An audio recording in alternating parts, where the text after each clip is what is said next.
உரித்தாக்கிக் கொள்வது உங்கள் கனிமொழி. எல்லாரும் நல்லா இருக்கீங்களா? கண்ணு தெரியல நினைச்சிடாதீங்க. தன்னோட பலம் தெரியாம யாருக்கிட்டையும் நம்ம தேவையில்லாம மோதக்கூடாது. ஏன் தெரியுமா? ஒரு காட்டுக்கே மிகப்பெரிய ஒரு சிங்கம். அதான ராஜா நம்ம சொல்லிட்டு இருக்கோம். அதுக்கு திடீர்னு ஒரு நாள் டவுட் வந்துருச்சு. நம்ம ராஜான்னு நமக்கு தெரியும்.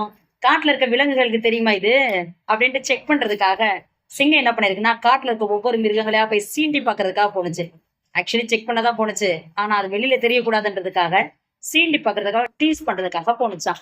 போற வழியில பாத்தீங்கன்னா ஒரு பாம்பு இருந்திருக்கு. ஏய் இல்ல, காட்டுக்கு யார் ராஜா? பாம்பு பயந்துட்டே சொன்னிச்சா, நீங்க தான் ராஜா அப்படின்னுச்சான்.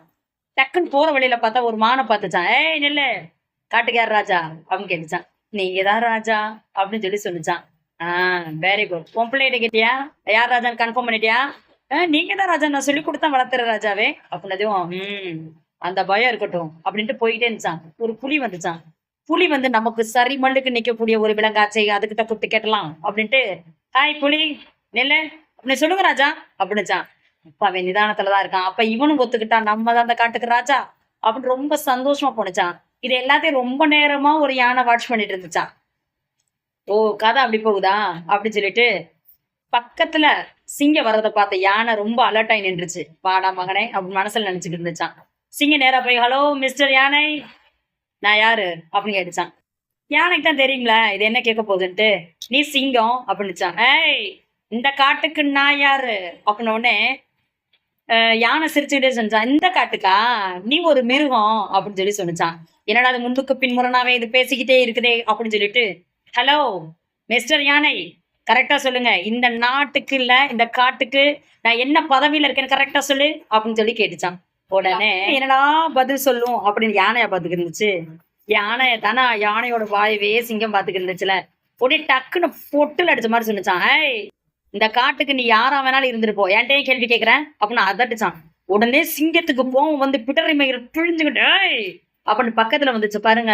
யானை அசால்ட்டா ஒரு எத்து வச்சுச்சான் பாரு.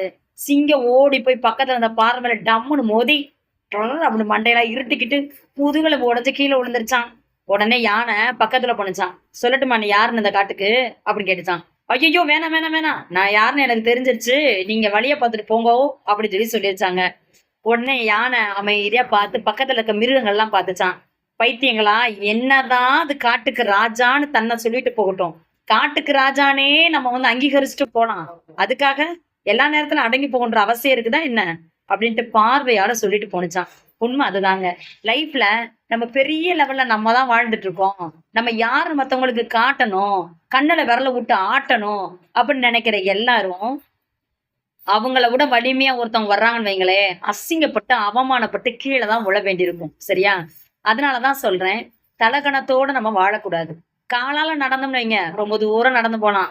தலையால நடந்தா கொஞ்ச தூரம் கூட நடக்க முடியாதுன்றதை ஞாபகத்தை வச்சுட்டு, எளிமையும் பொறுமையும் பணிவுமாக இருந்தா வாழ்க்கையில நம்ம பெரிய உச்சத்துக்கு போவோம். அதை காட்டிட்டு அதை விட்டுட்டு நம்ம திமுறா நெவர் மைண்டடா மத்தவங்களுக்கு அடங்காம இருந்தோம்னு வச்சுக்கோங்களேன், நம்மளுடைய நிழல் கூட நம்மளை மதிக்காது அப்படிங்கறத நம்ம தெரிஞ்சுக்கணும். நன்றி.